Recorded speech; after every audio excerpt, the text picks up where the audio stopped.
अब जो मिट्टी से आपकी असासे निकल रहे हैं उनको आप जब तक नहीं एक्सेप्ट करेंगे तब तक आप कहीं एज ए नेशन कहीं नहीं जा सकते। आप अपने PhDs बना लें, इंटेलेक्चुअल्स बनाने बड़े बड़े, जब तक कल्चर नहीं मशहूर होगा, जब तक कल्चर नहीं आम होगा, तब तक अदब, लिटरेचर, तब तक ये चीज़ें जो हैं हम कौम के बनिस्बत कौम हम पसमानदा ही रहेंगे।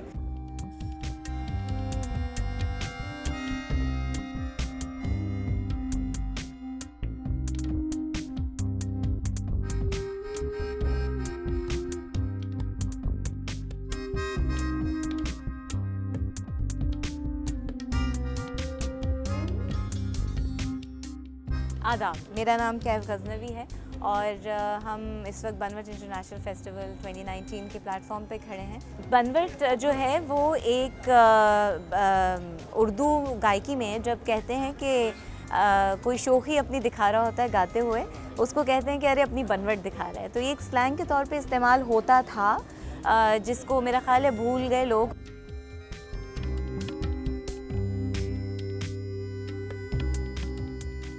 हमारी बैठकें होती हैं हर हफ्ते, हम राइटर्स, सिंगर्स, डांसर्स, डायरेक्टर्स, हम लोग आपस में बैठते हैं और उर्दू लिटरेचर, उर्दू अदब पे हम बातें करते हैं, उस पर तबसरा करते हैं।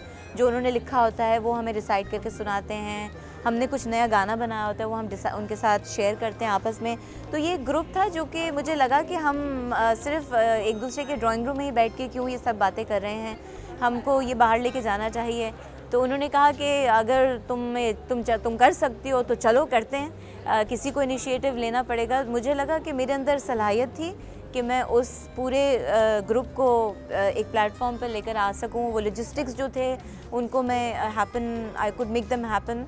एंड ऑफ कोर्स बनवट जो है it's just an appreciation of Urdu literature and language in its original format. तो जो लोग टेलीविज़न तक नहीं पहुंच पाते, जो राइटर्स, जो एक्टर्स, थिएटर के बहुत जाने माने एक्टर्स हैं, उनको मौका नहीं मिलता अच्छा स्क्रिप्ट करने का, या वो कर रहे होते हैं अच्छा स्क्रिप्ट, उनको और प्लेटफॉर्म्स चाहिए होते हैं। बनवट एक प्लेटफॉर्म उनके लिए इस तरह का हमने बनाने की कोशिश की है। किसी भी मुल्क के लिए, किसी भी नेशन, कौम के लिए आगे बढ़ना जो है वो उसके कल्चर पे, उसके माशरे पे डिपेंड करता है। और माशरा बनता ही तब है जब आपकी जो भी पुरानी सकाफ़त है, जो आपकी हिस्ट्री है, जो आपकी हर स्टोरी है, वो आपके पास हो, उसमें रूटेड हो, आप ग्राउंडेड हो। तो ये जो कल्चरल फेस्टिवल्स एक शुरू हुए हैं पिछले 3-4 सालों में, जिसमें मैं बहुत बड़ा उसका जो थिएटर का जिस तरह से बेसिस है वो मैं नापा को देती हूँ। उन्होंने बहुत खूबसूरत थिएटर्स क्रिएट किए हैं, बहुत अच्छे आर्टिस्ट क्रिएट किए हैं।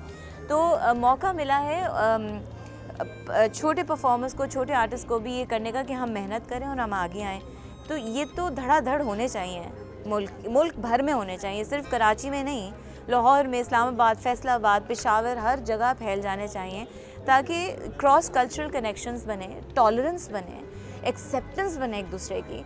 मैं जिस तरह से तैयार होती हूँ और कोई अगर लड़की हिजाब में खड़ी है, वो जिस तरह से उसको और मुझे समझ में आए कि हम एक प्लेटफॉर्म पे खड़े होके एक दूसरे को ऑफेंड किए बगैर हम एक चीज़ एंजॉय कर सकते हैं। वो को एग्जिस्टेंस जो है उसकी बड़ी ज़रूरत है इस वक्त हमारे माशरे को।